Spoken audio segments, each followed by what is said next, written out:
Filosof yang namanya Pascal. Ini filosof dari Perancis, ahli filsafat, ahli tentang agama, ahli tentang matematika. Beliau bilang seperti ini. The supreme achievement of reason is to realize that there is a limit to reason. Puncak pencapaian akal, pencapaian nalar manusia adalah kesadaran bahwa ada batas bagi akal, bagi nalar. Nah, persis seperti inilah tema kita malam hari ini. Jadi berusaha menyadari bahwa ternyata pikiran kita, nalar kita itu ada batasnya. Jadi menurut Pascal, sesuai quotes ini, justru pencapaian tertinggi berpikirnya manusia itu adalah kesadaran, ternyata akalku ini terbatas. Banyak hal yang tidak bisa aku jangkau. Sering sekali pikiranku itu buntu. Nah, jadi ini mungkin bisa dikiaskan kalau kita mikir, kok sampai buntu? Tidak bisa lagi mikir, itu mungkin batasnya. Jadi supreme achievement itu justru kesadaran, ternyata mentok sudah, hanya sampai di sini pikiranku. Jadi ini mungkin makna mudahnya kalau pakai versi kita, menurut Pascal ini akhir dari penjelajahan rasional, penjelajahan kita pakai akal itu kalau sudah buntu, kalau sudah mentok. Itulah supreme achievement. Jadi memunculkan kesadaran bahwa ternyata akalku itu ada batasnya. Akalku itu terbatas. Tidak tahu segalanya. Ada banyak hal yang dia tidak bisa menjangkau.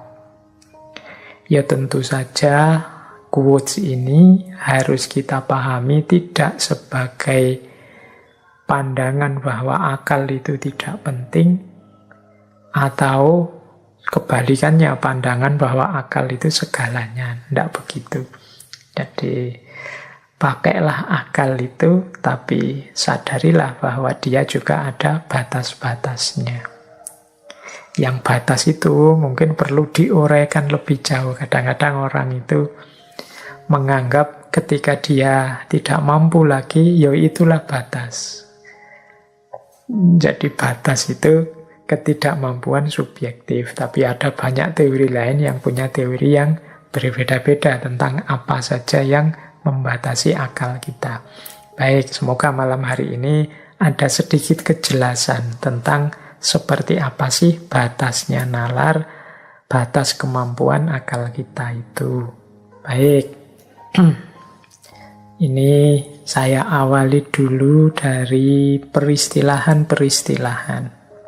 Kita ini kan sering pakai istilah itu agak acak, agak ngaco. Kapan kita pakai istilah otak, kapan kita pakai istilah akal, kapan kita pakai istilah nalar. Kalau otak itu bahasa Inggrisnya brain, kalau akal itu bahasa Inggrisnya mind, kalau nalar itu bahasa Inggrisnya reason, atau mungkin nanti pasnya reasoning. Kalau brain atau otak itu alatnya atau perangkat fisiknya. Ini yang kalau mungkin di ronsen atau di foto pakai apa gitu kelihatan. Kalau kepala kita dibelah nanti bisa dilihat. Nah itu perangkat fisiknya, itu namanya brain, otak. Jadi di situ mungkin ada jutaan saraf yang di situ kalau dia sedang bekerja itu mekanismenya sangat canggih. Teman-teman yang ahli neuroscience mungkin bisa menjelaskan bagaimana kinerja otak ini. Dan penting juga karena dia juga kunci dalam aktivitas berpikir kita. Jadi kekacauan, ketidakberesan, kalau ada penyakitnya, ada konsletnya, ada cacatnya, dan lain sebagainya otak, yaitu nanti akan berpengaruh pada kemampuan seseorang berpikir. Jadi ada sangat banyak kan model-model sakit karena rusaknya otak sehingga orang sudah tidak mampu berpikir lagi, bahkan yang sampai tidak sadar tentang kemanusiaannya. Jadi ini juga ada pengaruhnya. Nah, kalau akal ini lebih pada kapasitasnya. Jadi akal itu bahasa Inggrisnya mind. Jadi kapasitas seseorang untuk secara sadar berpikir, memahami, menggunakan logika, menemukan kebenaran. Nah, ini namanya mind atau akal. Ini kapasitas yang berarti kan potensi kemampuan yang ada di dalamnya. Yang mind ini, kita itu selain punya software otak, punya hardware namanya otak, punya software namanya akal. Ini kalau dianalogikan dengan komputer ya. Nah, kalau nalar atau reasoning, ini ketika dia digunakan, ketika kita memakai akal untuk memahami, menjalani hidup kita sehari-hari. Jadi reasoning ini kemampuan kita mempertimbangkan sesuatu, menilai sesuatu, memilih sesuatu. Jadi ketika kayak kalau ilustrasinya pakai komputer tadi, ya hardware-nya otak, software-nya akal. Nah, nalar ini ketika kita software ini kita operasikan. Jadi kita jalankan. Jadi itu bedanya. Jadi kalau kita memang yang kita rujuk adalah perangkatnya, perangkat fisiknya, itu istilahnya lebih ke brain atau otak. Tapi kalau pada kapasitas kemampuan yang dia miliki, mungkin pasnya kita pakai akal. Sementara proses penggunaannya, kemudian bagaimana cara dia memakai dengan mempertimbangkan, menilai, milih, dan lain sebagainya, itu mungkin pasnya kita pakai nalar. Jadi yang ini nanti ada banyak variabel sudah terlibat kalau dalam proses berpikir yang namanya nalar tadi. Tapi otak menentukan, akal atau mainnya juga menentukan. Ya kalau akal atau main itu kan kadang-kadang ada orang yang kapasitas berpikirnya dalam tanda petik ya rendah, ada yang canggih sekali, cepat sekali, ada mungkin softwarenya sudah versi berapa gitu. Sehingga ketika dipakai untuk menalar jadi luar biasa. Meskipun mungkin brainnya itu kalau dilihat dari luar ya sama-sama sehatnya. Jadi ini peristilahan untuk mengklarifikasi saja. Mungkin teman-teman biar paham bedanya brain, mind, dan reason. Baik, sekarang kita awali pembahasan kita tentang batas nalar dari buku yang terjemahannya memang judulnya Batas Nalar. Yang judul aslinya Within Reason. Yang nulis Donald B. Carney. Jadi dalam buku Within Reason itu dijelaskan bahwa memang nalar kita, cara berpikir kita itu tidak segalanya. Meskipun tetap bukan berarti dia tidak penting. Jadi di buku itu dijelaskan begini. Terhadap akal dan nalar kita harus punya kesadaran ganda. Yang pertama adalah kesadaran tentang pentingnya akal, pentingnya nalar, dan yang kedua adalah kesadaran bahwa nalar itu punya batasnya sendiri. Jadi ini namanya kesadaran ganda. Berarti yang pertama, kita jangan jadi orang yang anti akal, anti berpikir, anti nalar.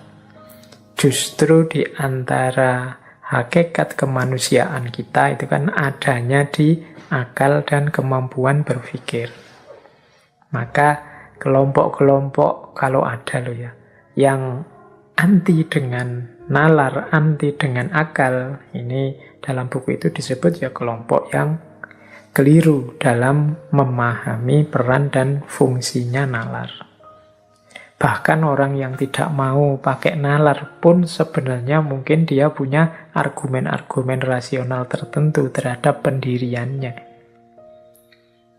Jadi yang pertama itu, meskipun begitu, kita harus sadar batas kemampuan kita dalam berpikir dan sejauh mana akal atau nalar kita itu bisa berperan.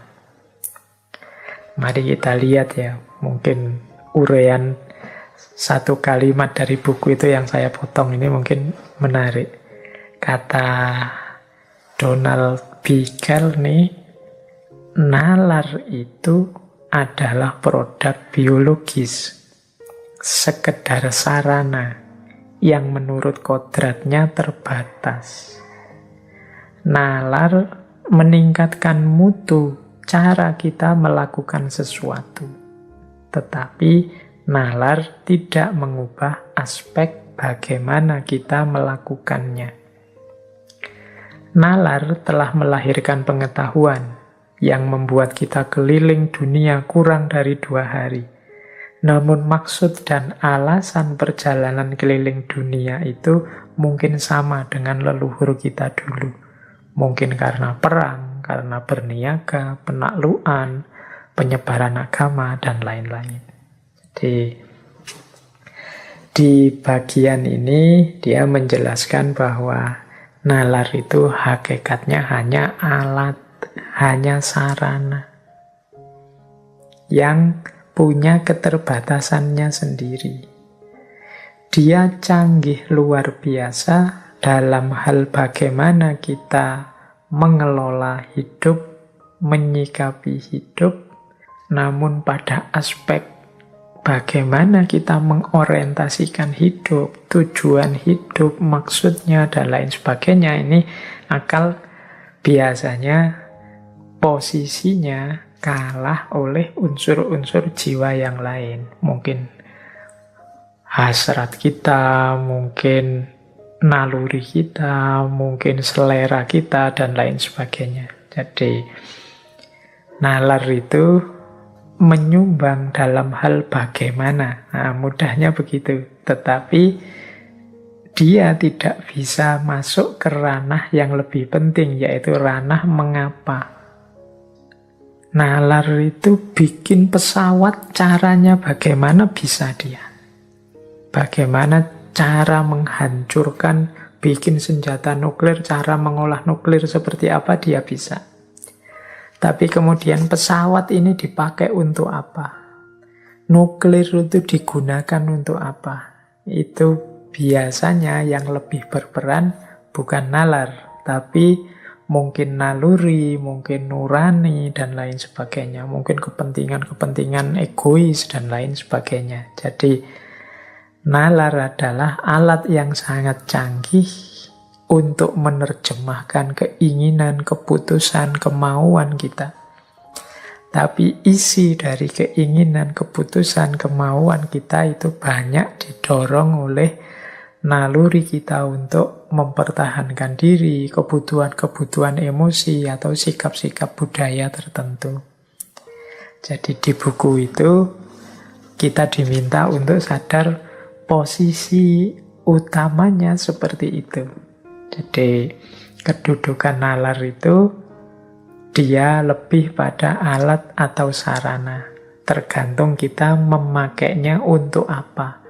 Nah, untuk apanya ini biasanya yang lebih kuasa itu bagian jiwa kita yang lain. Nah, ini mungkin menarik ya kalau kita sambungkan dengan pandangannya Imam Ghazali. Kalau teman-teman membaca Kimia Usa'ada kan juga penjelasannya seperti itu. Jadi menurut Imam Ghazali, akal itu dia bukan raja dalam diri kita.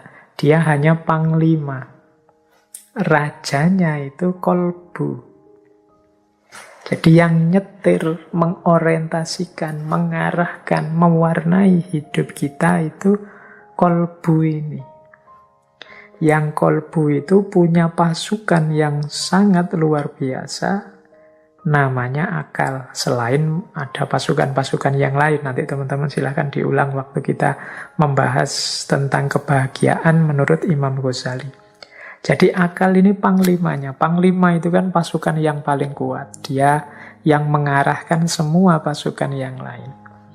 Jadi akal adalah panglima. Panglima itu berarti dia hanya bawahan saja, suruhan saja.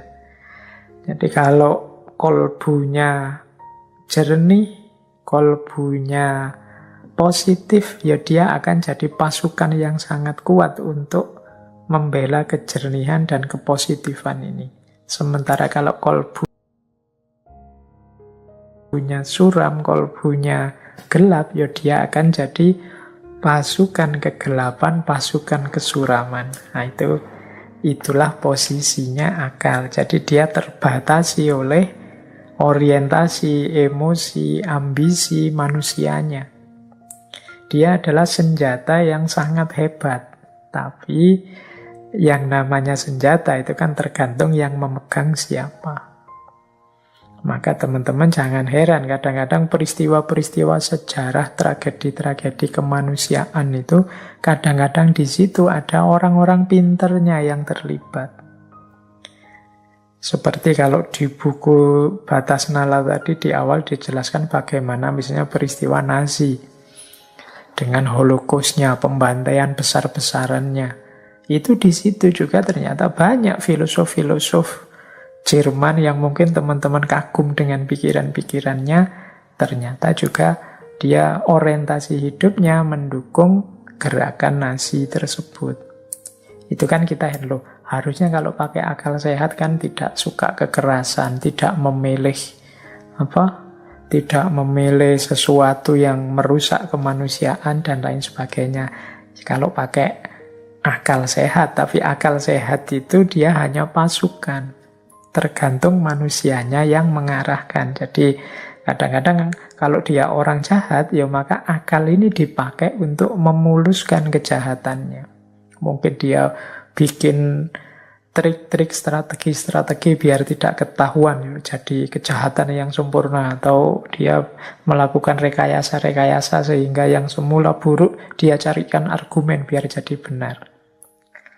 Nah, jadi maka ternyata kuncinya diri itu tidak pada akal, meskipun dia sangat penting. Orang tidak boleh tidak pakai akal ya. Kalau itu kayak seperti analoginya Imam Ghazali tadi, berarti orang yang tidak pakai akal itu ya kayak kerajaan, ada rajanya tapi dia tidak punya panglima perang. Dia tidak tangguh, tidak kuat, mudah kalah.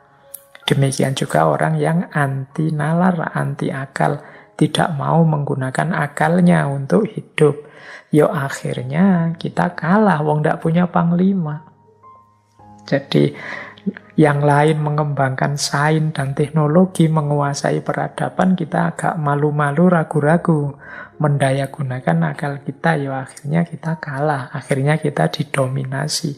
Mungkin juga dijajah secara tidak sadar oleh mereka yang lebih duluan mengembangkan peradabannya dengan akal budi, meskipun akal itu hanya panglima.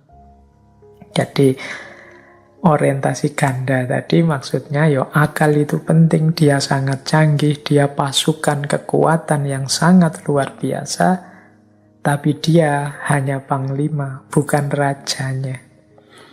Yang memutuskan orientasi hidup kemana, arah hidup ini kemana, tidak hanya akal saja. Makanya dulu ketika kita belajar tentang kritiknya Sayyid Hussein Nasr pada peradaban modern, kekeliruannya modernisme adalah melihat satu-satunya alat intelijensi manusia itu adalah akal. Melupakan ada banyak perangkat intelijensi manusia yang lain selain akal. Ada naluri, ada nurani, ada intuisi, ada ambisi, ada hasrat, ada selera. Ini semua berpengaruh dalam pengambilan keputusan manusia, tidak hanya akal. Jadi yang pertama, kalau ada yang tanya, batas nalar itu di mana? Ya, setidaknya akal atau nalar itu dia berposisi sebagai sarana atau alat saja, meskipun sangat penting. Dia tidak menguasai orientasi, tidak menguasai kemudi atau kendali. Meskipun mungkin bisa memberikan pertimbangan-pertimbangan, pengambil keputusannya tetap rajanya. Kalau pakai Imam Ghazali tadi berarti kolbunya atau bagian jiwa yang lain. Yang itu mungkin nalurinya, mungkin nuraninya, mungkin intuisinya, dan lain sebagainya. Jadi ini pemahaman pertama kita untuk membawa pada kesadaran bahwa nalar kita itu terbatas. Jadi ini ditegaskan oleh satu quotes dari Herbert Simon. Nalar adalah alat belaka.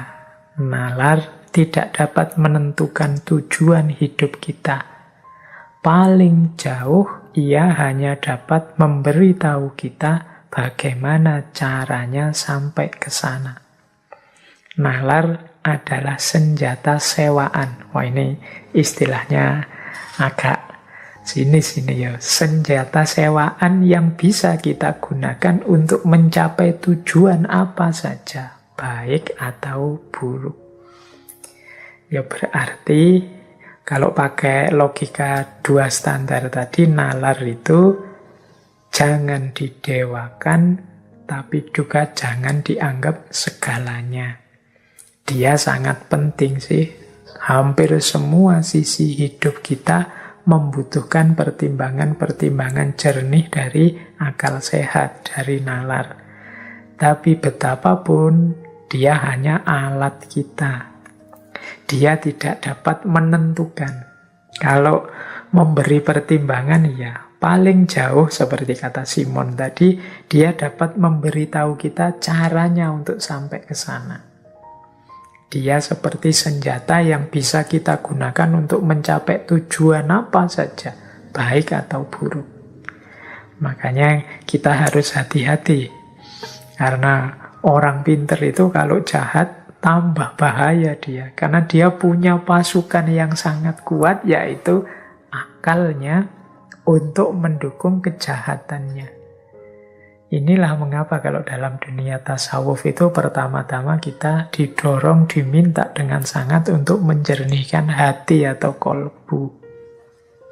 Biar corak hidup kita itu corak yang positif, yang terang, yang jernih. Sehingga alat-alat yang dititipkan oleh Allah pada kita seperti akal tadi, dia menjadi senjata kuat untuk membela yang positif, yang jernih, yang benar.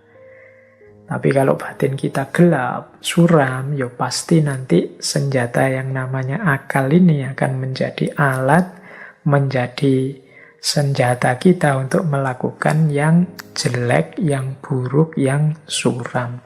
Jadi pemahaman pertama ini tentang kemampuan dan keterbatasan nalar.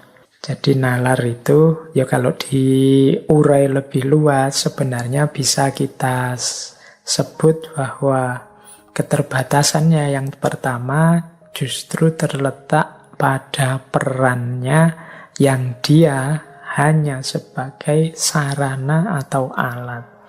Jadi dia tidak memegang kunci kesimpulan yang menyimpulkan bagian jiwa yang lain, khususnya kolbu. Dia bisa memberi pertimbangan-pertimbangan. Tapi kan nanti penentu keputusannya kan kolbu ini tadi. Dia memberi masukan-masukan. Ini loh yang baik, ini loh yang tepat, ini loh yang sesuai. Tapi kan nanti kadang-kadang info-info dari akal ini yo kadang kita cueki juga. Kita punya ambisi sendiri, kita punya hasrat sendiri. Kadang-kadang kita tolak, kita ngambil keputusan yang berbeda. Di situ tampak bahwa memang akal tidak segalanya dalam hidup ini. Dia hanya sarana dan alat. Baik, selanjutnya tentang keterbatasan nalar ini, penting juga kita catat secara umum dalam proses berpikir, kadang-kadang manusia sendiri yang membuat batas-batasnya. Jadi ya karena manusia ini kan punya hidup yang kompleks beragam. Dia punya tujuan, punya target-target, punya sasaran-sasaran. Sehingga kadang-kadang demi pencapaian target, tujuan, sasaran-sasaran, ideal-ideal yang dipatok, ideologi-ideologi yang dipercaya, dibuatlah standar-standar yang membatasi cara berpikir. Mungkin standar-standar etik, standar-standar sosial, seperti waktu kita membahas cara berpikir etik, cara berpikir sosial, standar-standar susila tentang adab dan lain sebagainya, standar-standar budaya. Tidak boleh kalau di sini ngomong seperti itu, berpikir begitu, standar-standar politik, bahas ini tidak boleh, bahas itu tidak boleh, ngangkat wacana ini dilarang dan lain sebagainya. Itu kan standar-standar yang kita buat sendiri. Jadi ada pandangan yang bilang bahwa akal itu sebenarnya sangat canggih. Dia bisa masuk kemana saja. Hanya saja manusialah yang membatasinya dengan standar-standar yang mereka buat sendiri. Tentu saja sesuai visi dan ideal-ideal yang dipatok. Jadi tidak usah banyak-banyak mikir inilah nanti begini. Tidak usah banyak-banyak mikir tentang itu nanti malah susah. Tidak usah dipikir macam-macam. Kita kan sering buat standar. Standar etik misalnya, wah tidak boleh kamu melakukan ini, tidak boleh kamu melakukan itu. Atau standar sosial. Di sini kesepakatannya sudah begini, meskipun kamu sudah menawarkan gagasan yang lebih baik dari ini, jangan. Karena sini sudah disepakati begini. Nah ini batasnya nalar selanjutnya yang penting mungkin untuk kita pahami hidup kita ini penuh dengan pagar-pagar dan standar-standar yang seringkali dari situlah nanti pemikiran kita atau nalar kita jadinya terbatasi. Jadi bukan karena memang terbatas, tapi terbatasi. Terbatasi itu kan sebenarnya bisa kalau mau dipikirkan, tapi tidak boleh dipikirkan. Nah, banyak dalam norma-norma sosial, budaya, misalnya kadang-kadang kita dilarang mikir yang begini-begitu, dilarang membayangkan ini itu, dilarang. Nah, ini juga sering terjadi. Jadi standar-standar, makanya kadang-kadang untuk kepentingan-kepentingan tertentu kajian seperti ini dilarang, tema-tema ini jangan dibahas, yang seperti itu jangan dilanjutkan analisisnya dan lain sebagainya. Jadi ini kalau diistilahkan dengan lebih detail mungkin bukan keterbatasan nalar, tapi nalar yang dibatasi. Tidak salah sebenarnya, wong manusia itu kan punya ideal hidupnya sendiri-sendiri. Ingin nyaman, bahagia dengan standar-standar yang dia buat. Apalagi tadi ternyata posisinya akal, posisinya nalar dalam hidup manusia itu bukan sesuatu yang vital, yang paling nomor satu. Dia lebih banyak hanya melayani orientasi orang yang menggunakannya. Bahkan dia sendiri dibatas-batasi, nanti dia akan bekerja, nalar itu akan bekerja memberikan justifikasi terhadap batas-batas itu. Jadi nalar akan menjelaskan mengapa sih kok ini jangan difikirkan, mengapa kok itu jangan dibahas, mengapa kok itu jangan didiskusikan, dan lain sebagainya. Ini sebenarnya nalar yang dibatasi, tapi dia malah memberikan justifikasi terhadap pembatasan-pembatasan itu. Dia memberikan argumen-argumen, meskipun nanti selalu saja ada orang yang protes, yang oposisi, tidak setuju dengan argumen-argumen tadi. Yang tidak setuju dengan argumennya sendiri, dengan nalarnya sendiri. Yang setuju juga punya argumen dengan nalarnya sendiri. Disitulah istimewanya nalar sekaligus keterbatasannya nalar. Kan banyak ya teman-teman mendengarkan cerita-cerita bagaimana diskusi ini itu dilarang. Tidak hanya masa kini, masa lalu juga banyak. Larangan-larangan memikirkan ini, memikirkan itu. Eksekusi-eksekusi karena ada orang melanggar. Tidak boleh berpikir tentang ini kok malah dipikirkan, malah dan lain sebagainya. Nah ini yang saya maksud, standar-standar yang kita buat sendiri untuk membatasi nalar. Baik itu standar yang sifatnya etik, sosial, susila, budaya, politik, dan lain sebagainya. Ini tidak bisa kemudian disimpulkan, kalau begitu bisa ndak Pak, standar-standar itu kita singkirkan saja semua. Biar akal kita ini bebas tanpa batas-batas. Kemungkinan kalau kita akan buang semua standar, akal kita bebaskan sebebas-bebasnya, pada akhirnya ya kita akan membuat standar-standar versi kita sendiri. Jadi ketika kita lari dari satu standar, biasanya pada akhirnya ya kita membuat standar kita sendiri. Karena memang karakternya nalar, karakternya reason atau akal itu dia hanya lebih banyak melayani, tidak memutuskan. Nah, standar-standar ini kan sesuatu yang kita buat untuk mengorientasikan hidup kita sesuai ideal-ideal yang kita inginkan. Dan akal, nalar akan hadir melayaninya. Jadi, maka penting sebenarnya dalam situasi seperti ini adalah kesadaran kita.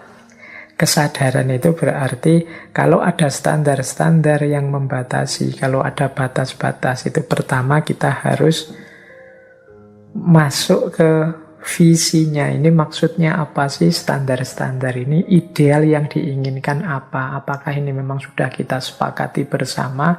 Ataukah ini sesuatu yang ditetapkan secara sewenang-wenang, tidak sesuai dengan keinginanku, dan lain sebagainya. Ini aspek-aspek ini bisa kita diskusikan, tapi biasanya orang itu memang dari standar ke standar. Jadi dari indikator ke indikator. Kalau dulu yang dianggap baik ini dengan standar ini. Kalau sekarang yang dianggap baik ini karena mengkritik yang dulu, maka sekarang ada standar baru. Karena manusia akan sulit kalau hidup tanpa standar. Apa-apa mau dipikirkan sendiri detail dari awal itu tidak mungkin. Hidup ini kan logikanya continuity and change. Kita melanjutkan yang lama sambil melahirkan yang baru, mungkin dengan sedikit-sedikit revisi, pengembangan dari yang lama.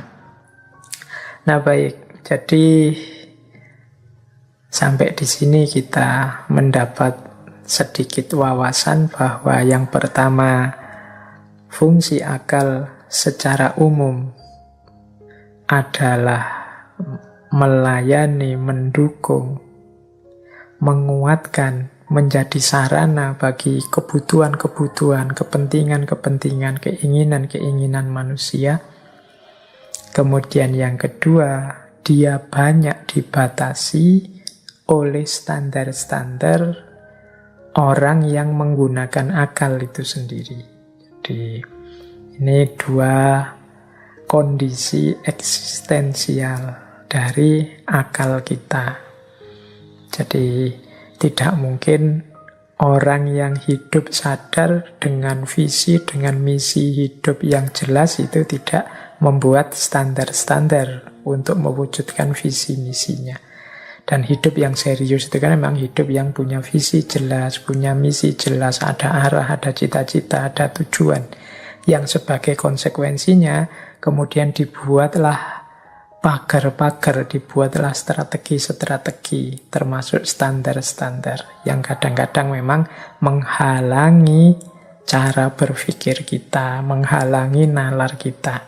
Baik, yang kedua itu. Yang ketiga sekarang kita membahas batas nalar selanjutnya.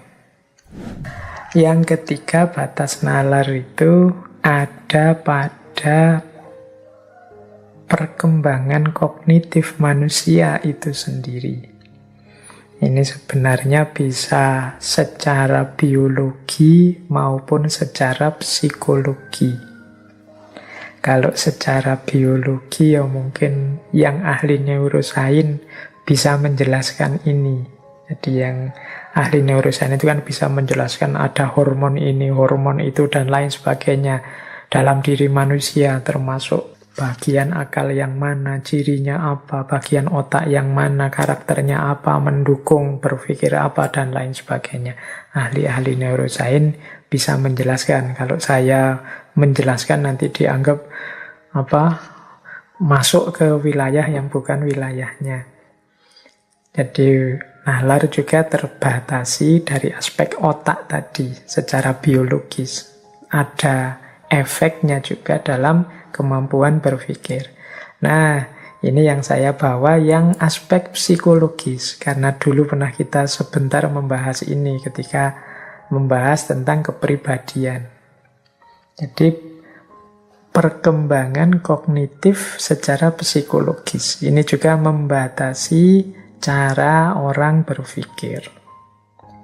Ternyata kemampuan berpikir itu juga berkembang. Jadi ada perkembangannya, ada level-levelnya yang kadang-kadang orang-orang tertentu mengalami lambat tumbuh kembangnya atau sampai dewasa tidak canggih cara menggunakan daya kognisinya. Jadi ini teori perkembangan kognitif yang berasal dari seorang psikolog namanya Yang Piaget.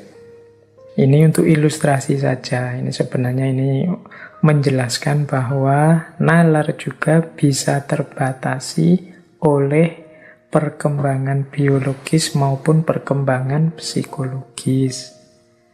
Nah, yang biologis ya nanti bisa ditanyakan ke ahli-ahli neuroscience. Yang psikologis contohnya ini. Jadi bagaimana manusia itu juga secara kognitif bukan kok langsung jadi full bisa berpikir mendalam, reflektif, kontemplatif, tidak begitu. Kognisi juga, otak kita juga mengalami perkembangan-perkembangan yang dimulai sejak lahir. Nanti di teori perkembangannya Yang Piaget ini ada 4 fase perkembangan kognitif. Jadi berarti kemampuan berpikir manusia itu berkembang step by step, tidak langsung full penuh. Yang pertama usia 0 sampai 2 tahun. Ini disebut periode sensorik motorik. Ini kemampuan mengorganisasikan kenyataan sehubungan dengan kemampuan indera dan motorik. Jadi ini kemampuan menggunakan panca indera anggota tubuhnya. Nanti baru di usia 2-7 tahun namanya fase preoperasional. Nah, di sini mulai kenal dirinya, mulai bisa membedakan antara dirinya dengan yang lain. Mulai muncul egosentrisme, pemikiran tentang aku, dan mulai bisa berpikir simbolik. Kalau aku melakukan ini, nanti dapat ini. Kalau aku melakukan itu, nanti dapat itu. Itu usia preoperasional.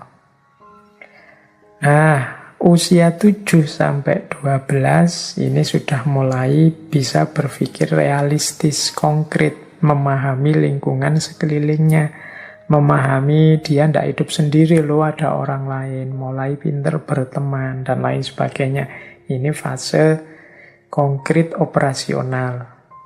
Dan nanti puncaknya usia 12 tahun ke atas. Mampu berpikir abstrak, logis, self-reflection, sudah ngerti tanggung jawab, mulai sadar kepentingan dirinya dan juga kepentingan masyarakatnya. Mampu mengekspresikan ide-idenya lewat bahasa dan lain sebagainya. Di atas 12 ini sudah dianggap dewasa, berarti kemampuan kognitifnya sudah penuh, tinggal diasah dan didaya gunakan terus-menerus. Nah, ini salah satu contoh. Ternyata otak kita yang berhubungan dengan pikiran dan nalar itu juga tidak sesuatu yang jadi begitu saja lengkap dan canggih. Ada banyak variabel-variabel biologis dan psikologis yang terlibat. Ini juga mungkin bisa mempengaruhi ciri cacat tertentu pada otak misalnya, atau pengalaman-pengalaman traumatik psikologis tertentu, itu juga berpengaruh dalam pola dan cara kita berpikir.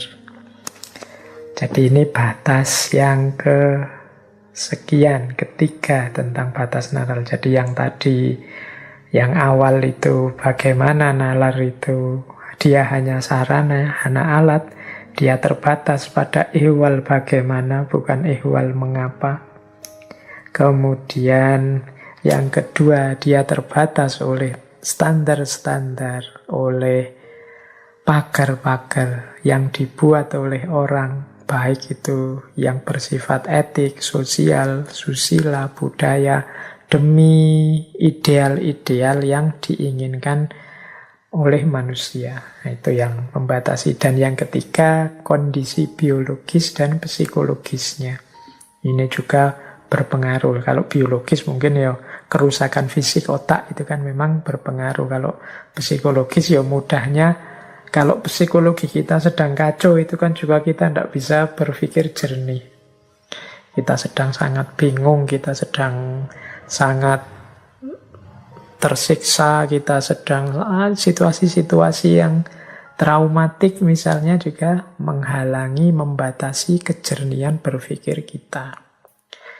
Jadi kadang-kadang marah saja kita tidak jernih berpikir. Kadang-kadang capek luar biasa juga kita tidak jernih berpikir. Ternyata batas itu juga berpengaruh dalam kemampuan berpikir jernihnya seseorang. Baik, kita lanjutkan. Ada lagi batas nalar yang perlu juga kita sadari, yaitu informasi dan pengalaman. Ya, kita itu manusia yang punya mekanisme berpikir canggih dibandingkan makhluk lain yang bukan manusia. Tapi akal kita, otak kita itu juga bergantung pada informasi dan pengalaman yang didapat.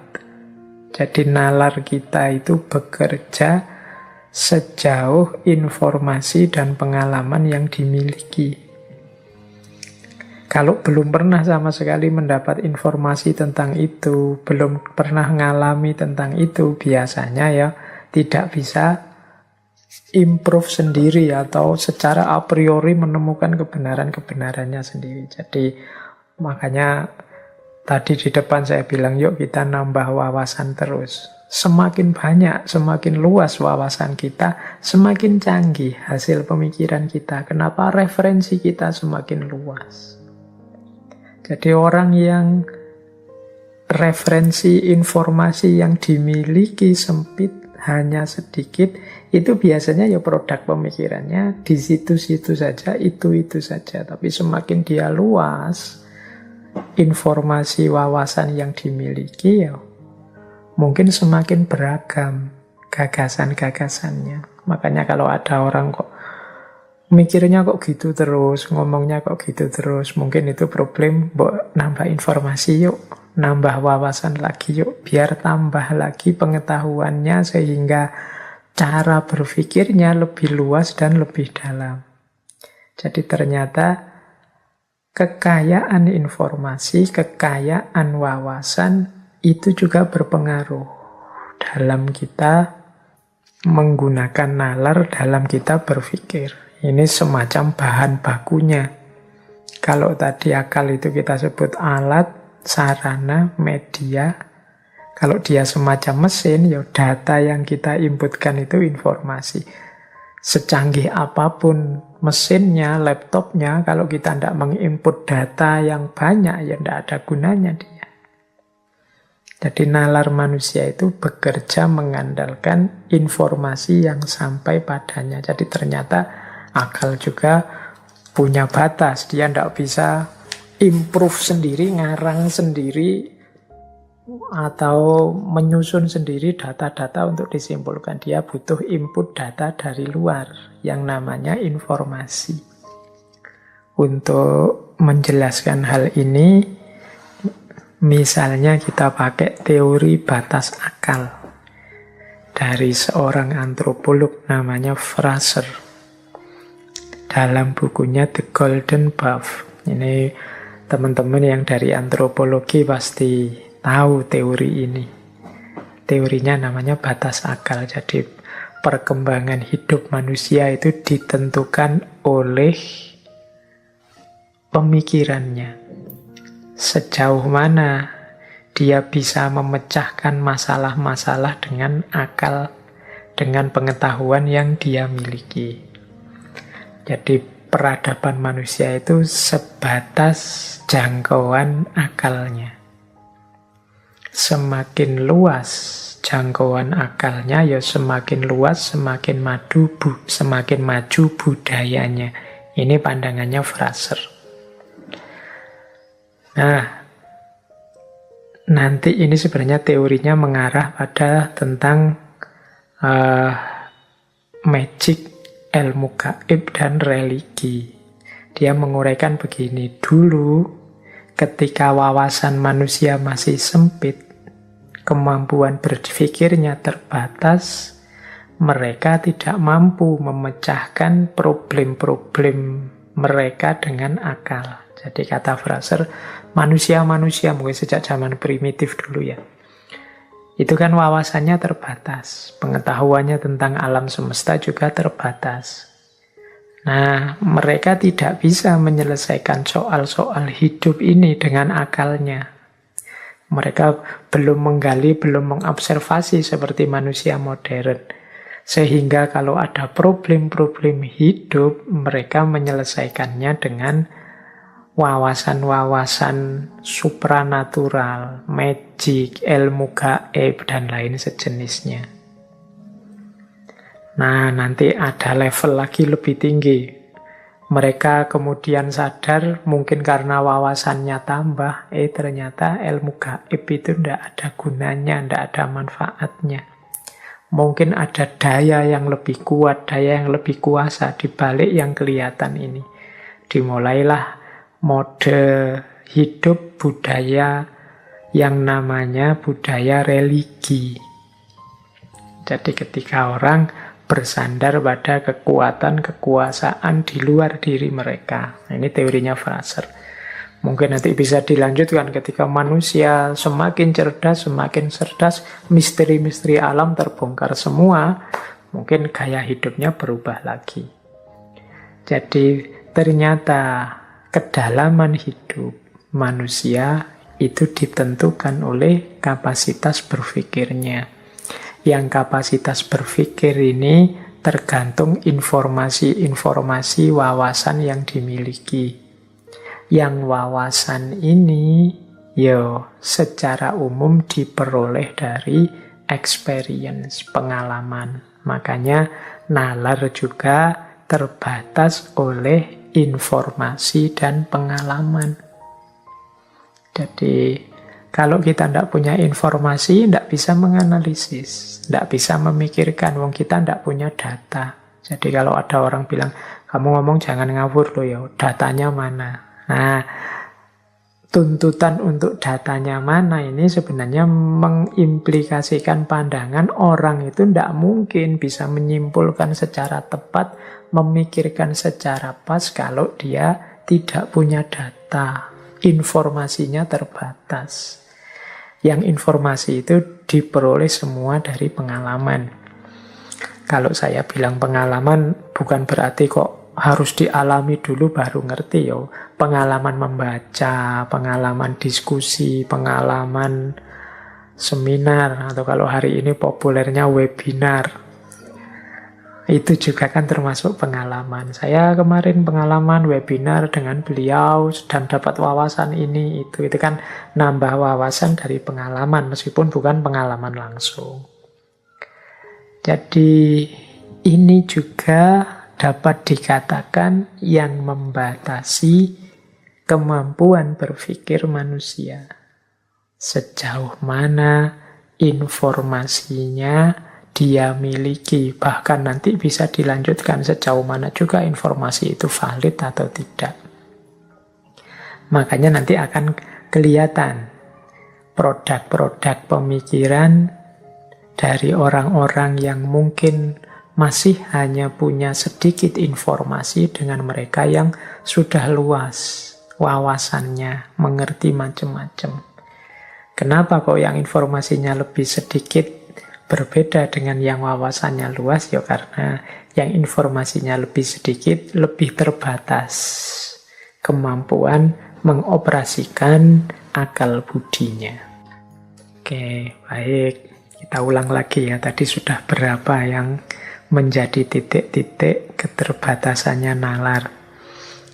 Ada aspek posisi nalar sebagai yang bukan kunci, tetapi dia hanya alat dan sarana saja. Yang kedua tadi standar-standar yang dibuat sendiri oleh manusia. Yang ketiga tadi kondisi biologis, psikologis yang juga sering membatasi kapasitas dan kemampuan bernalar seseorang. Kemudian tadi keluasan informasi dan pengalaman. Itu juga menjadi batas nalar, batas kemampuan berpikir. Baik, sekarang kita lanjutkan. Ini mungkin yang teman-teman menunggu, ada ndak uraian tentang ini. Ya kita singgung sedikit ya, mungkin lain waktu bisa kita perdalam, yaitu agama atau kepercayaan. Ini juga sering kita posisikan sebagai berhadapan membatasi nalar. Isu-isu akal dan wahyu, faith and reason, ini kan isu-isu yang populer sekali dalam dunia intelektual. Seolah-olah kehadiran agama membatasi nalar. Kalau orang ingin bernalar bebas, ya tinggalkan agama. Kan ada pandangan sekilas yang seperti itu. Tapi mungkin gambarnya tidak gambar saling menyingkirkan kalau menurut saya, tapi saling beririsan. Makanya ada wawasan-wawasan keagamaan tertentu yang mungkin membatasi, menjadi batas bagi kemampuan nalar untuk menjangkaunya. Meskipun ada juga yang berpandangan tidak semua hal bisa diketahui oleh akal atau nalar. Ya, mari kita bahas pelan-pelan ya, kita ambil beberapa ilustrasi. Ada ayat misalnya yang kalau dalam Al-Quran itu melarang kita, konotasinya tapi ada yang menafsirkan larangan untuk misalnya memikirkan tentang ruh. Jadi kenapa? Karena kalau tentang ruh itu kalian hanya, kalau bahasanya Al-Quran itu bisa tahu hanya sedikit, tidak mungkin mendalam. Wa ma utitumul ilma illa qalila. Ruh itu urusannya Tuhan, kulir ruhu min amri rabbi. Jadi kalau kalian manusia itu ya taunya mesti serba sedikit. Itu tadi saya sebut konotasi karena ya mudahnya kemudian orang menafsirkan berarti kita jangan berpikir tentang ruh. Tapi juga ada yang menafsirkan loh, kita tidak apa-apa berpikir tentang ruh, yang mencari yang sedikit tadi. Kan wa ma utitumul ilma illa qalila. Sedikit juga tidak apa-apa. Yang penting ya memang itu batas kita, yang qalila itu, yang sedikit itu.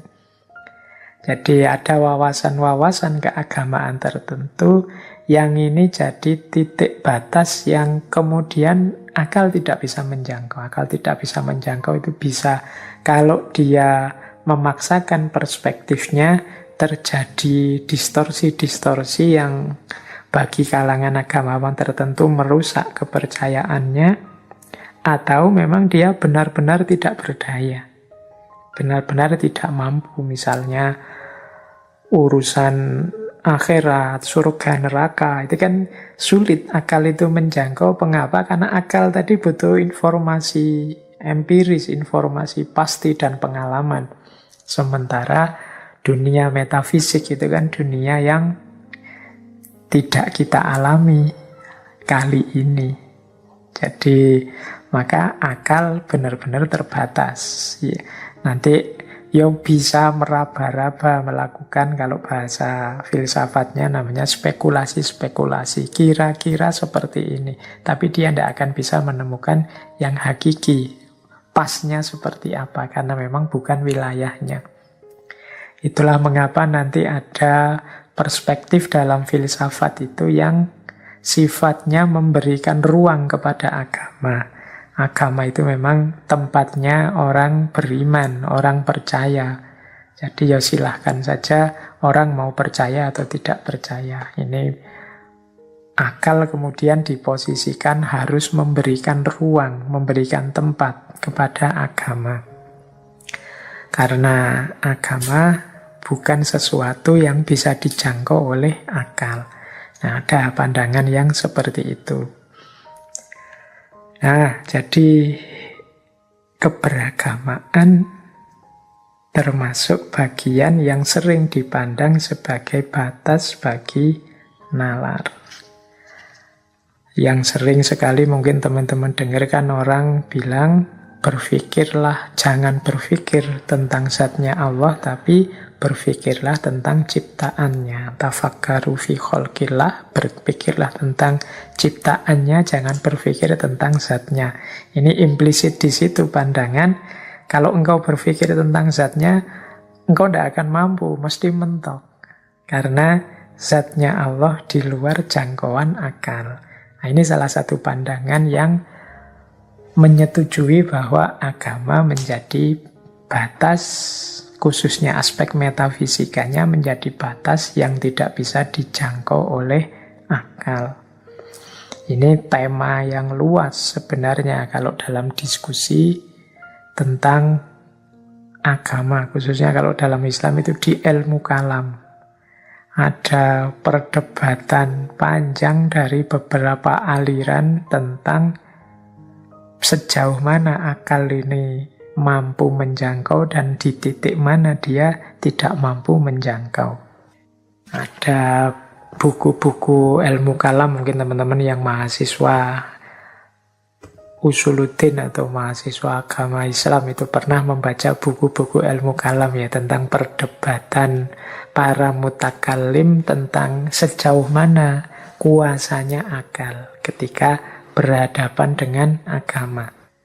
Ini ada satu pemetaan yang pernah saya lakukan. Saya lupa, kelihatannya juga pernah menyampaikan ini. Mungkin di sesi ketika membahas Imam Abu Hasan al-Asy'ari tentang kebebasan. Jadi ada 3 aliran masyhur dalam ilmu kalam itu yang membahas tentang kekuatan dan kekuasaan akal, kemampuan akal, yaitu aliran Mu'tazilah, Asy'ariyah, dan Maturidiyah. 2 yang terakhir ini, Asy'ariyah dan Maturidiyah, sering kita pandang sebagai kelompok Ahlus Sunnah wal Jamaah. Nah, 3 aliran ini punya perspektif yang berbeda tentang beberapa keimanan keagamaan. Ini di pemetaan saya itu ada 4 hal yang diperdebatkan oleh 3 aliran ini. Yang pertama, akal itu bisa tahu atau tidak adanya Allah. Yang kedua, akal itu bisa tidak tahu sampai detail, tidak hanya adanya Allah, tapi juga sifat-sifatnya. Yang ketiga, akal itu bisa tidak tahu baik dan buruk. Jadi ini baik, ini buruk. Itu kalau dengan akal bisa tidak. Yang keempat, akal bisa atau tidak memutuskan ini baik dan harus saya jalankan, ini buruk dan harus saya hindari. Ini masing-masing aliran itu punya pendapatnya sendiri-sendiri. Kalau Mu'tazilah, dia punya pandangan akal itu bisa semua. Jadi akal itu dengan kemampuannya dia bisa tahu bahwa Allah itu ada. Dia juga bisa tahu sifat-sifatnya apa saja dengan kemampuan berpikirnya. Dia juga bisa tahu mana baik dan buruk, dan dia juga tahu mana yang harus dijalankan dan mana yang harus dijauhi. Nah, ini Mu'tazilah memang dikenal sebagai aliran yang rasionalis dalam Islam. Sementara kalau Asy'ariyah itu kemampuan akal hanya sampai pada tahu adanya Allah saja. Di tiga yang lain, sifat-sifatnya baik buruk, termasuk menjalankan yang baik, menghindari yang buruk, akal itu tidak canggih. Jadi dia harus ikut apa katanya wahyu. Nanti ada juga Maturidiyah. Kalau di Maturidiyah itu akal bisa kok tahu adanya Allah. Akal bisa tahu sifat-sifatnya dan bisa tahu baik buruk. Yang akal tidak mampu itu menentukan mana yang harus saya jalani, mana yang harus saya hindari. Kalau ini yang terakhir butuh info wahyu. Ya masing-masing punya argumennya sendiri-sendiri. Kalau tahu adanya Allah, semua sepakat akal bisa. Jadi melihat alam semesta dengan ketertibannya, atau pakai logika alam semesta ini adanya secara berantai dari sebab akibat, dan nanti Tuhan adalah sebab pertama yang tidak disebabkan dan lain sebagainya. Itu tentang keberadaan Allah itu akal mampu kok sampai pada kesimpulan tidak mungkin alam semesta ini tidak ada Tuhan. Tidak mungkin hanya kebetulan saja semuanya. Kebetulan kok sepas itu. Nah, pasti ada Tuhan dengan berbagai argumen. Kalau dulu kita pernah di ngaji filsafat itu ada paling tidak 7 argumen untuk membuktikan adanya Tuhan menggunakan akal. Jadi 3 aliran ini sepakat bisa pakai akal. Itu bukan berarti tidak perlu wahyu, itu urusan yang berbeda. Cuma ini hanya mengukur kemampuan akal dulu. Nah, kalau yang tentang sifat-sifatnya, Mu'tazilah, Maturidiyah bilang bisa. Hanya Asy'ariyah yang tidak bisa. Jadi bisa itu maksudnya dengan menggunakan akal kita bisa kok menetapkan beberapa sifat-sifatnya Allah. Sifat-sifatnya Tuhan misalnya, pasti dia maha kuasa, pasti dia maha penyayang dengan melihat berbagai fenomena, pasti dia maha teliti, pasti dia maha adil, dan lain sebagainya. Itu kan sifat-sifatnya yang bisa dijangkau dengan akal. Meskipun menurut Asy'ariyah enggak. Itu tetap kita memerlukan informasi-informasi dari wahyu. Ada juga yang tahu baik dan buruk. Nah, ini kalau Mu'tazilah dan Maturidiyah, dia bilang akal bisa. Jadi tidak harus merujuk misalnya wahyu. Kita tahu kok kalau mencuri itu pasti buruk, menyakiti orang, merampok itu pasti buruk. Tapi nanti di Asy'ariyah tidak. Ya memang sebagian besar mungkin kita bisa tahu, tapi banyak hal yang kadang-kadang kita anggap baik ternyata buruk. Akal kita memutuskannya sebagai buruk ternyata dan kita tidak senang, ternyata itu baik. Jadi baik buruk banyak juga kita memerlukan informasi wahyu. Akal saja terbatas pengetahuannya. Mungkin ada hal-hal tertentu dalam agama yang kita merasa, wah, kok begini ya, ini jangan-jangan perlu ditafsir ulang. Itu menunjukkan kita tidak cocok dengan itu. Nah, itu kata Imam Asy'ari, maka baik dan buruk itu tetap kita memerlukan informasi dari wahyu. Kemudian menjalankan yang baik, menghindari yang buruk. Ini kalau Mu'tazilah, akal bisa semuanya. Akal itu tahu kok tanggung jawab kemanusiaan apa yang harus dilakukan dan yang harus dihindari. Tapi kalau ini Asy'ariyah dan Maturidiyah dua-duanya sama-sama bilang tidak bisa. Kalau untuk kewajiban dan larangan, mana yang haram, mana yang halal, itu tetap kita butuh informasi dari wahyu. Oke, ini ilustrasi saja bagaimana pandangan bahwa wawasan-wawasan keimanan, keagamaan tertentu itu bisa membatasi kemampuan berpikir kita. Ada yang sifatnya memang dibatasi, seperti standar-standar tadi. Jadi, jangan berpikir tentang ini, jangan berpikir tentang itu. Ada yang sifatnya memang terbatas, kita tidak mungkin bisa tahu. Khususnya untuk hal-hal yang memang sangat metafisik. Jadi, yang diilustrasikan tadi ya dengan perdebatan antara tiga aliran, Mu'tazilah, Asy'ariyah, dan Maturidiyah. Apalagi kemudian kalau kita tarik isu batas nalar dengan keberagamaan ini ke isu kritik-kritik pada modernisme yang dianggap terlalu mendewakan akal.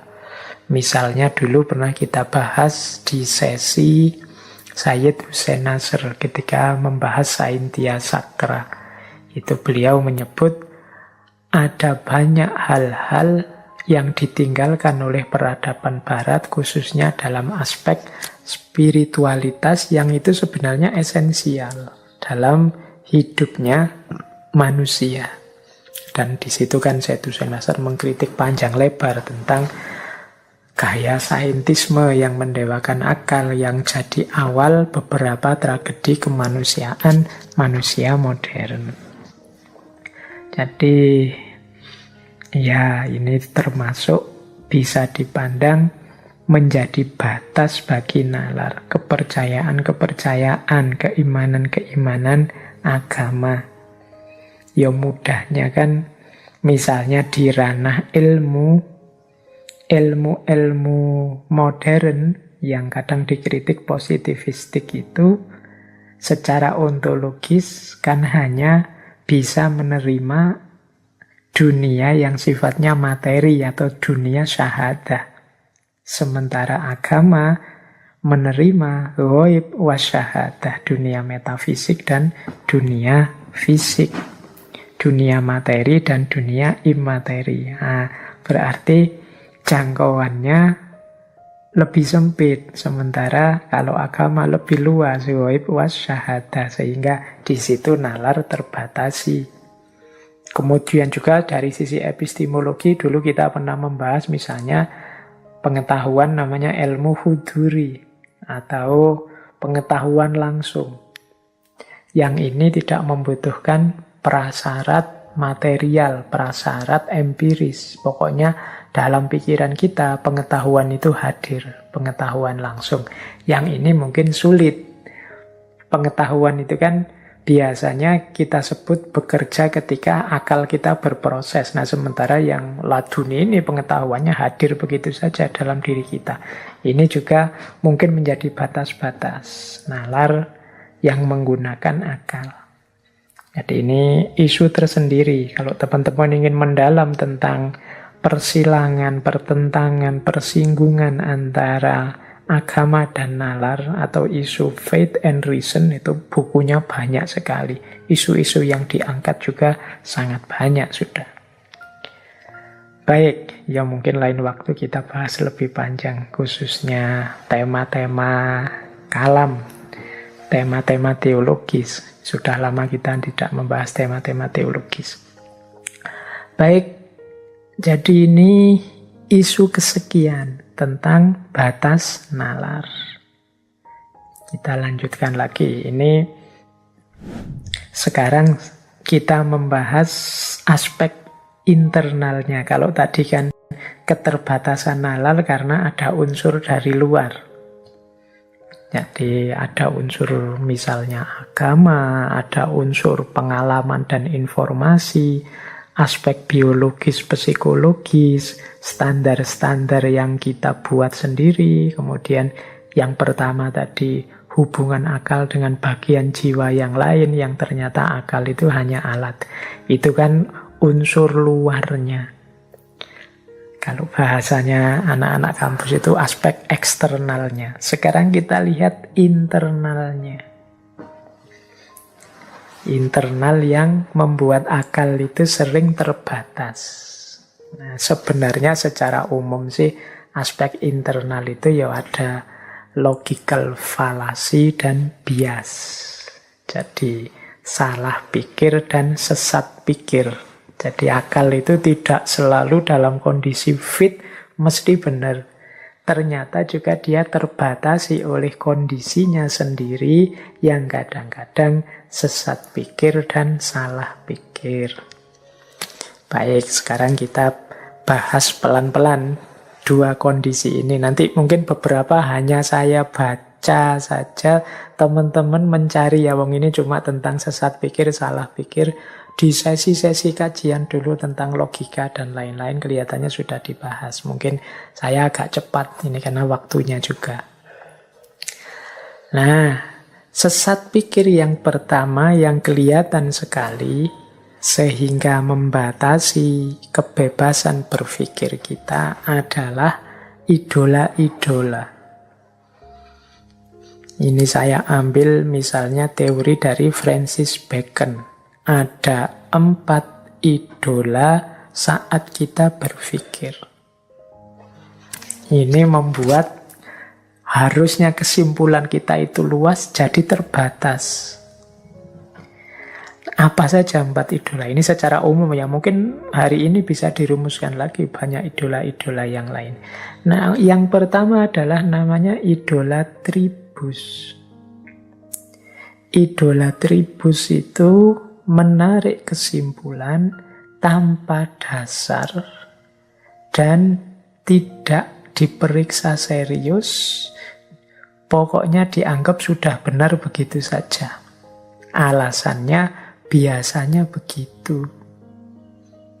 Orang lain juga begitu. Itu namanya idola tribus. Kita itu sering berpikir pakai logika biasanya ini. Idola tribus ini kadang-kadang melahirkan namanya oversimplifikasi atau mengeneralisir masalah. Jadi akhirnya kita tidak dalam. Sesuatu yang harusnya mungkin punya makna lebih dalam, harus diobservasi lebih serius, harus diteliti lebih jeli, akhirnya tidak tergali. Kesimpulan kita dangkal. Pokoknya biasanya begitulah. Nah, ini namanya idola tribus. Ini kadang-kadang disebut ini yang sering menjangkiti manusia biasa atau awam. Yang bahasa Latinnya tribus, tribe.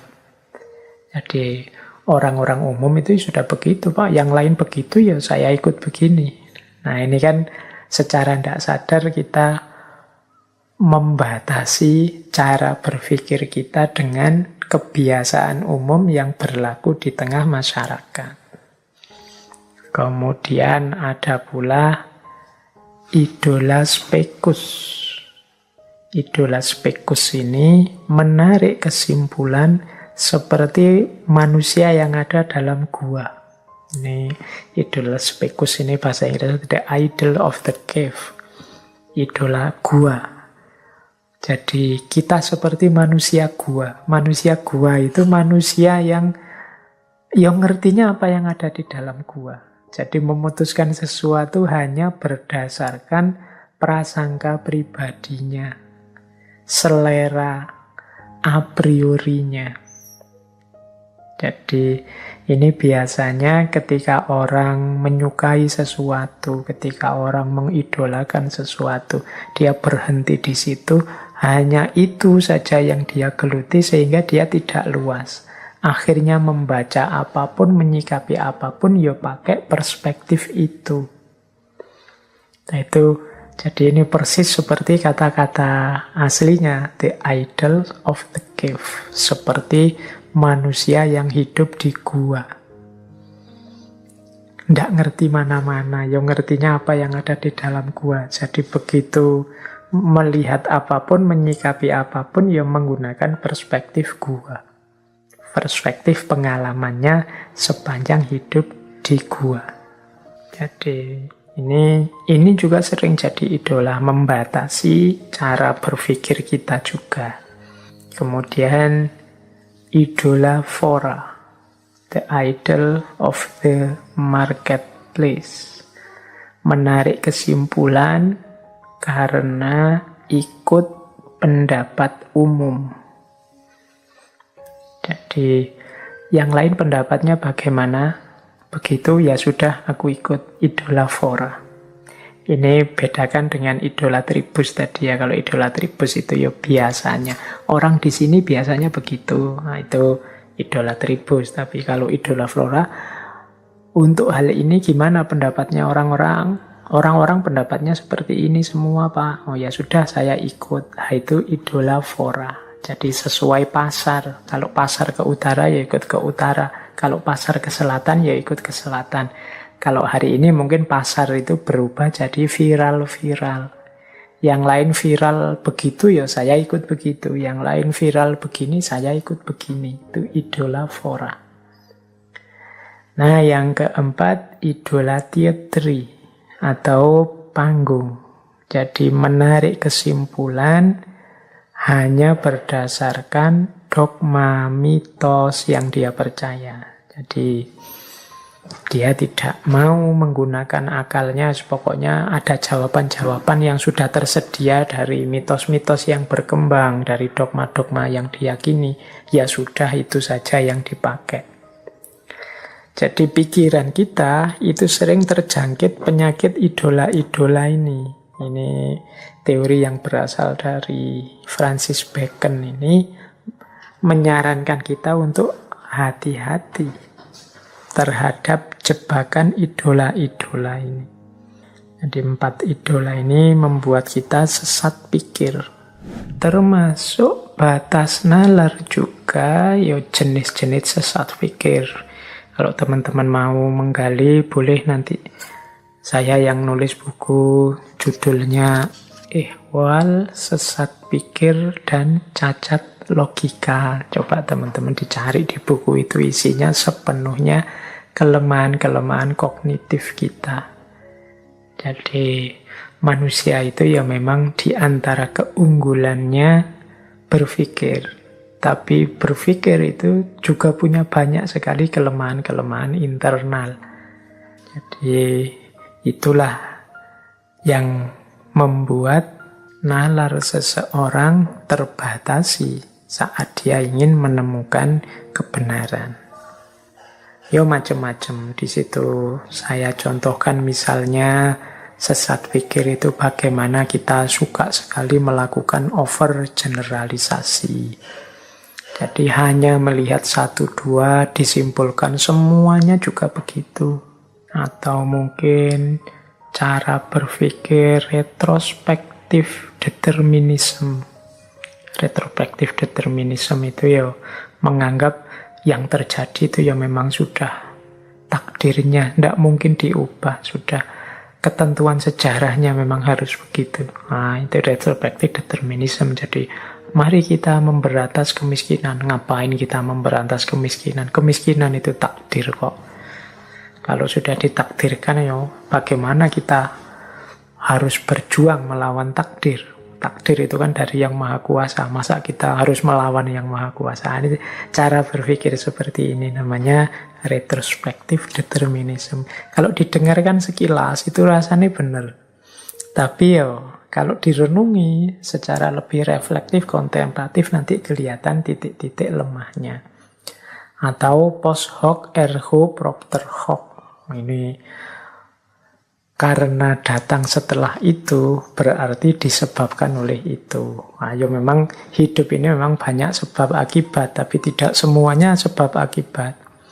Kok saya minum air putih kemudian kok terus tidur, itu kan bukan berarti saya bisa tidur karena air putih, karena mungkin peristiwanya saja kebetulan beriringan. Kita itu kadang-kadang kalau lihat satu peristiwa saling bersusulan itu menganggapnya bahwa itu sebab akibat. Itu post hoc ergo propter hoc. Ini juga akal sering ketipu oleh Post hoc ergo propter hoc ini yang termasuk bagian dari keterbatasan-keterbatasan berpikir kalau kita tidak mendalam. Ada juga yang berpikir ad hominem, enak-enak diajak diskusi, terus yang diserang orangnya karena kepepet.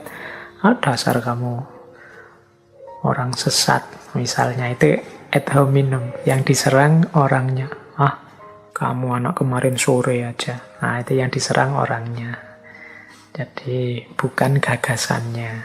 Kadang-kadang juga kita ad verecundiam. Ad verecundiam itu kita merujuk orang yang kita anggap ahli, tapi tidak kritis. Pokoknya kata-kata ahlinya pasti benar. Ini kan yang ngomong sudah ahlinya.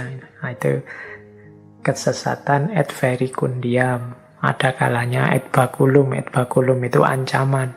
Kalau kamu tidak mau ikut, kalau kamu tidak mau percaya, rasakan sendiri nanti akibatnya. Hukuman Tuhan akan sampai padamu. Nah, ini sebenarnya tidak berargumen, ya mengancam saja. Tidak ada logika di situ yang digunakan, meskipun seolah-olah itu logis. Tunggu saja nanti hukuman Allah akan datang padamu tidak lama lagi. Ini bisa jadi ad baculum. Jadi berargumen dengan ancaman. Atau kebalikannya, ad misericordiam. Misericordiam itu meminta belas kasihan. Mbok, saya diluluskan saja, Pak. Saya itu sudah semester akhir ini, Pak. Teman-teman sudah lulus semua. Saya ingin segera pulang, Pak. Segera kawin. Dan itu ad misericordiam. Jadi dia tidak berlogika sebenarnya. Cuma membangkitkan rasa kasihan saja. Ada pula yang ad populum. Ad populum itu menganggap bahwa kalau orang lain begitu baik dan benar, berarti aku juga begitu baik dan benar. Ikut kebanyakan orang, ad populum. Atau ad novitam, yang baru pasti baik. Ini kreatif loh, ini baru loh. Atau ad antiquitam, yang lama pasti lebih baik. Oh, ini dari para pujangga zaman dulu loh, ini dari nenek moyang kita loh.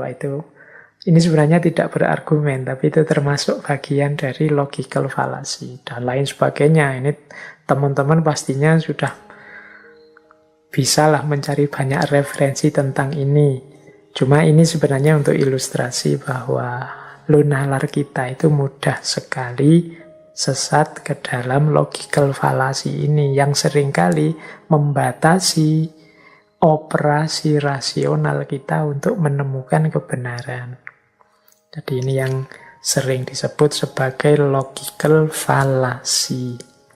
Baik, mungkin logical fallacy sudah pernah kita angkat. Saya agak panjang sedikit di cognitive bias.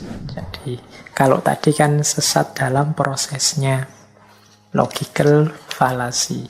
Cognitive bias ini mungkin mudahnya kita artikan penyimpangan berpikir, tapi kita tidak sadari. Kita berpikir itu kan untuk menemukan kebenaran. Tapi kadang-kadang kita, ini jalurnya sudah belok loh, tapi kita tidak sadar.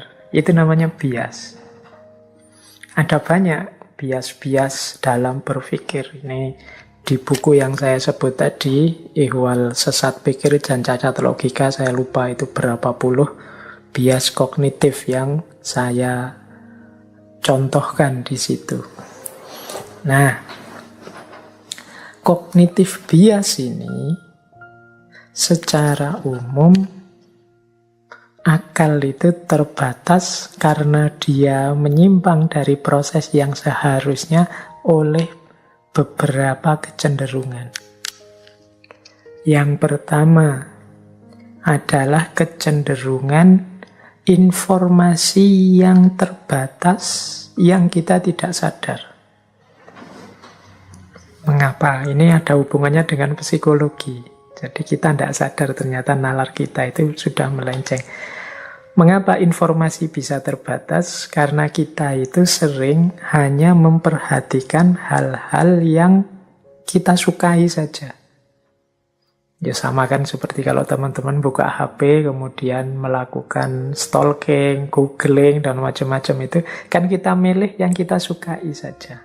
Atau mungkin paling tidak yang banyak diulang saja. Ini yang menyebabkan secara tidak sadar akhirnya informasi yang sampai pada kita itu ya yang itu-itu saja. Jadi tidak luas, seolah-olah kita itu lama sekali pegang HP, tapi sebenarnya ya yang kita dapat dan kita peroleh ya hanya itu-itu saja. Kita cari yang kita minati, kita cari yang aneh, lucu, menarik menurut kita. Kita cari yang baru dan menantang menurut kita. Jadi ini yang membuat informasi yang kita miliki terbatas.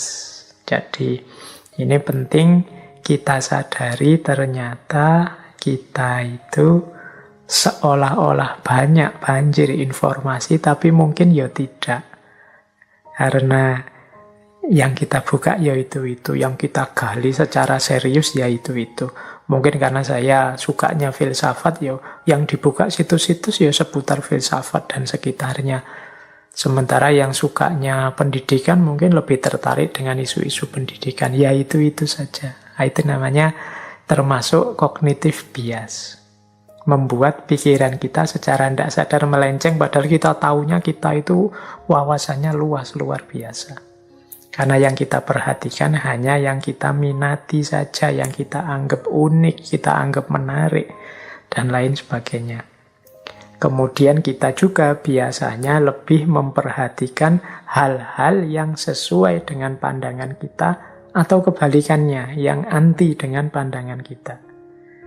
Sehingga biasanya misalnya ya coba teman-teman cermati ya tabiat kita ketika buka YouTube atau apa itu kan. Yang kita minati itu terus ditawarkan lagi terus oleh Google, oleh YouTube. Itu yang disebut bubble filter itu. Jadi kita hanya tahu yang benar sesuai kepercayaan kita saja, atau orang-orang yang berbeda dalam tanda petik kita posisikan sebagai musuh kita, lawan kita. Jadi itu saja wawasan kita. Baik, ini sumber kesesatan dalam tanda pikir ya, sehingga membatasi nalar kita. Akhirnya informasi yang masuk itu saja. Cara berpikir kita pun begitu-begitu saja. Tidak ada yang berubah sejak dulu begitu. Jarang orang kemudian melakukan konversi luar biasa mungkin gara-gara membaca-baca informasi. Informasi yang dibaca itu saja. Nah, itu bagian dari cognitive bias. Bagian dari cognitive bias juga sering kita lakukan adalah lack of meaning.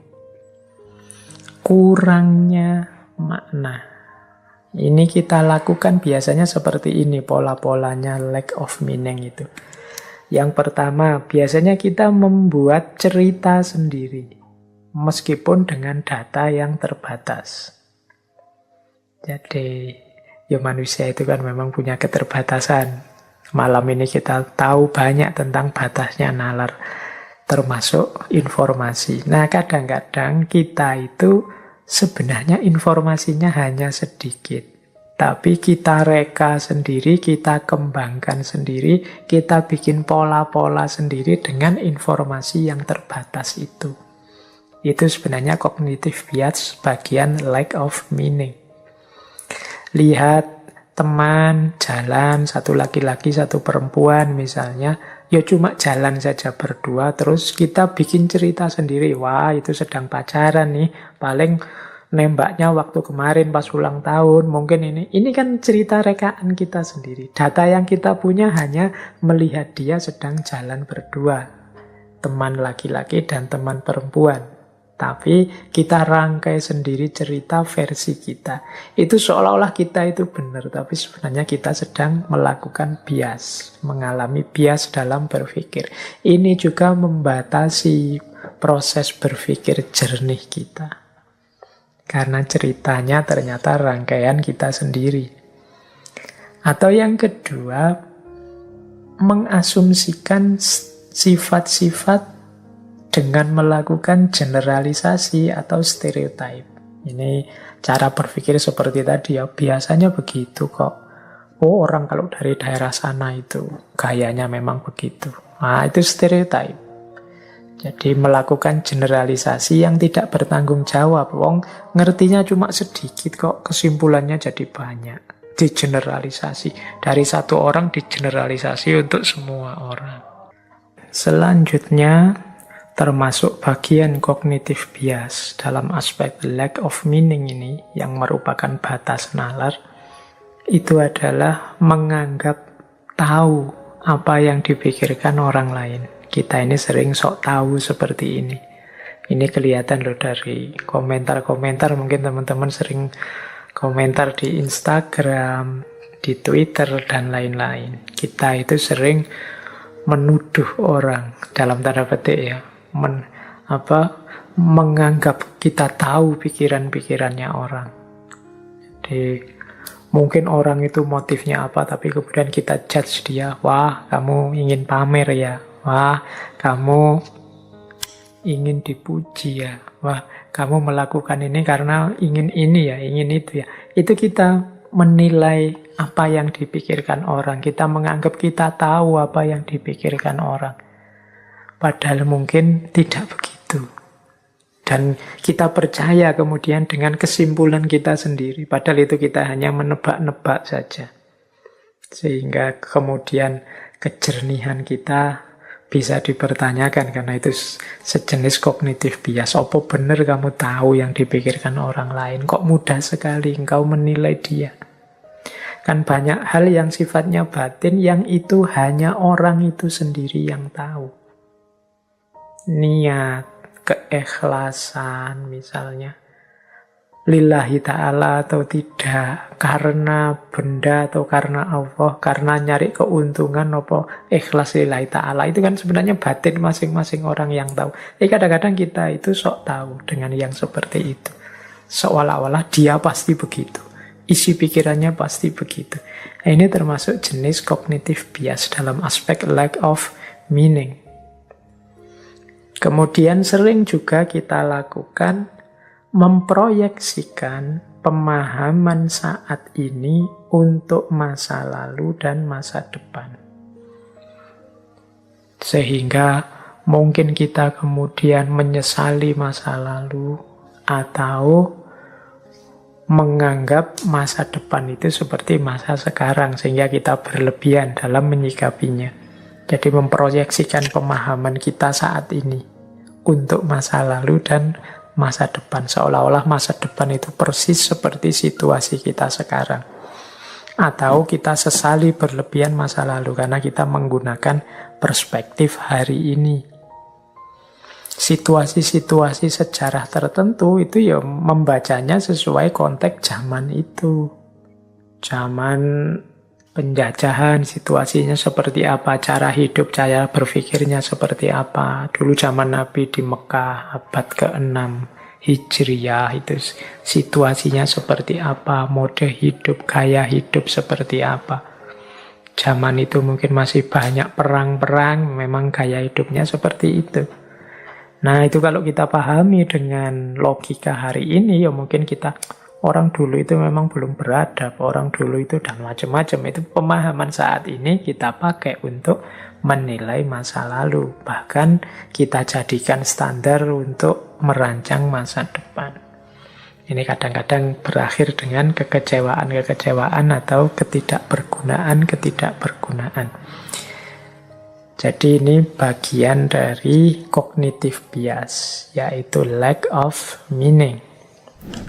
Nah, cognitive bias selanjutnya yang sering kemudian membatasi kita menemukan kebenaran, jadi bagian dari aspek internal batas nalar, itu adalah the need to act fast. Jadi ini bahasa Inggrisnya panjang ya, the need to act fast. Itu kalau pakai bahasa Jawa mungkin kemerungsung. Jadi ingin segera bertindak, ingin segera melakukan sesuatu, ingin segera mengomentari, ingin segera menilai, dan lain sebagainya. Jadi ini kesusu untuk melakukan sesuatu. Itu biasanya juga menghalangi kita jernih dalam mengambil keputusan. Mengapa sih orang itu kok kesusu-susu segera ingin melakukan sesuatu? Ya, secara umum ada beberapa alasan. Kalau di sini saya sebut 5. Yang pertama, biasanya orang yang segera ingin melakukan itu biasanya dia ingin meyakinkan diri dan menumbuhkan rasa percaya diri bahwa aku ini mampu dan aku itu penting. Jadi orang yang belum mantap keyakinan dirinya bahwa aku itu bisa, aku itu penting. Itu biasanya terus kalau melakukan sesuatu segera ingin tahu hasilnya, segera ingin selesai dan khawatir salah. Nah, jadi the need to act fast. Jadi dia ingin meyakinkan dirinya sendiri biar aku percaya diri dan orang lain menganggap aku ini penting. Dan ini biasanya terus orang kesusu, kemerungsung ingin menunjukkan pembuktian. Yang kedua, ada memang orang tertentu yang melakukan apa-apa itu cepat, ingin segera selesai. Alasannya apa? Untuk menjaga fokus. Pak, kalau saya berlambat-lambat, hilang Pak fokusnya. Mungkin ada teman-teman di sini yang mungkin mencoba untuk hafalan Al-Quran, tahfidz misalnya. Itu kan biasanya terus ingin fokus, khawatir nanti lupa. Itu biasanya coba ngajinya. Karena kalau pelan-pelan nanti pikirannya melayang kemana terus hafalannya putus. Ya memang ada yang seperti itu. Jadi ingin menjaga fokus terus cepat. Ya resikonya memang kalau cepat itu, kalau salah tidak ketahuan, kelewatan. The need to act fast itu kadang-kadang ya kita tidak bisa mendeteksi titik-titik kelirunya di mana. Jadi segera ingin menyelesaikan. Sehingga terus cara berpikirnya tidak jernih. Mungkin teman-teman dalam banyak hal juga sering begitu. Yang hafal surat-surat panjang, itu begitu mau dibaca waktu jadi imam sholat, itu kan tidak berani dibaca dengan indah pelan-pelan. Kalau kita tidak yakin benar sudah hafal. Biasanya terus diwocot-wocot biar tidak putus. Karena kalau dibaca pelan nanti putus, hafalannya kacau. Nah, itu yang kedua.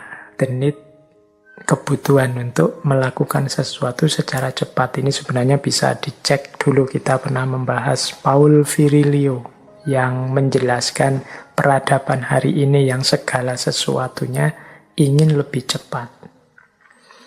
Yang ketiga, biasanya motifnya orang yang ingin lebih cepat itu karena dia membayangkan keuntungannya. Segera aku ingin selesai dan mendapat keuntungan.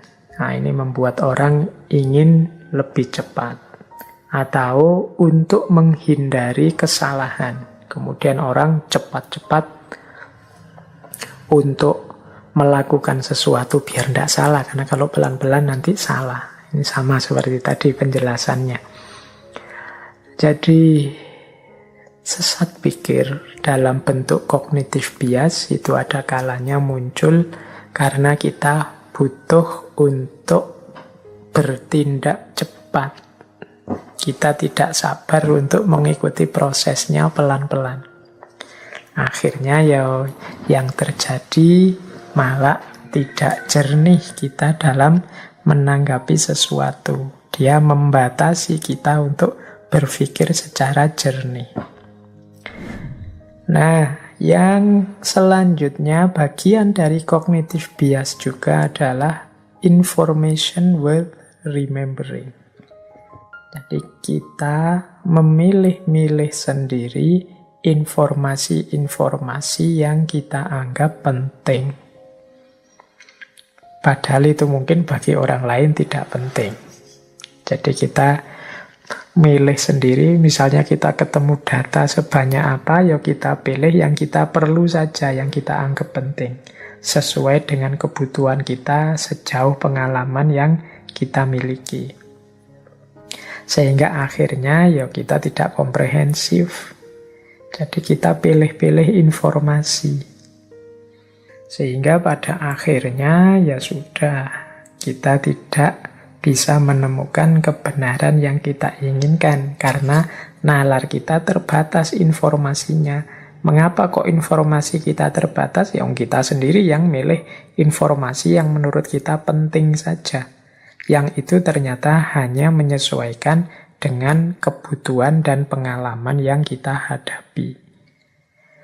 Jadi teman-teman, ternyata ada banyak hal yang membuat nalar kita itu buntu atau tidak bisa lanjut menemukan yang benar secara jernih. Kalau kita runtut lagi dari awal tadi, ada berbagai aspek yang membuat nalar kita terbatasi. Yang pertama adalah posisi akal yang ternyata dia tidak nomor satu, tapi dia berposisi hanya sebagai sarana dan alat dari kepentingan-kepentingan variabel-variabel hidup yang lain seperti hasrat, ambisi, naluri, nurani, selera, dan lain sebagainya. Jadi dia dibatasi oleh orientasi hidup, emosi hidup, ambisi seseorang. Ini yang pertama. Jadi menunjukkan batas secara fungsional. Kemudian yang kedua, standar-standar. Ini yang kedua, ini sebenarnya yang paling sering terjadi. Bagaimana manusia membuat standar-standar sendiri yang membatasi nalar. Baik itu di level etik, sosial, susila, budaya, maupun politik. Ini saya tidak, seperti saya bilang tadi ya, ini tidak saya menyebut itu negatif atau tidak. Ya karena memang manusia itu secara sosial membutuhkan ideal-ideal yang ingin dia wujudkan. Yang kadang-kadang ideal ini harus bisa dipenuhi dengan cara membatasi kebebasan berpikir yang seluas-luasnya. Ini harus dibaca situasional, meskipun ada juga situasi yang memang sepenuhnya membatasi kebebasan moral dengan standar-standar egois untuk kepentingan kelompok tertentu atau orang tertentu. Ini bisa luas kalau kita bahas. Kemudian batas nalar juga adalah kondisi biologis dan psikologis alamiah kita. Ada orang-orang tertentu yang luar biasa IQ, EQ, SQ-nya, ada yang biasa saja, bahkan ada yang bermasalah dan lain sebagainya. Itu juga menjadi blok, menjadi batas bagi kemampuan berpikir.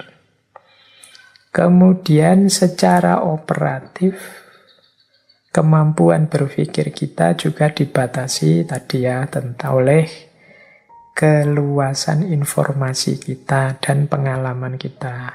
Jadi ya kalau tidak banyak data ya tidak luas improvisasi kita. Terus agama juga membatasi dengan segala variasinya. Mungkin istilahnya pasnya wawasan-wawasan yang sifatnya metafisik, yang itu banyak ada pada agama. Karena nalar, reason itu sendiri, cara berpikirnya banyak bergantung pada data-data yang sifatnya empiris atau pengalaman.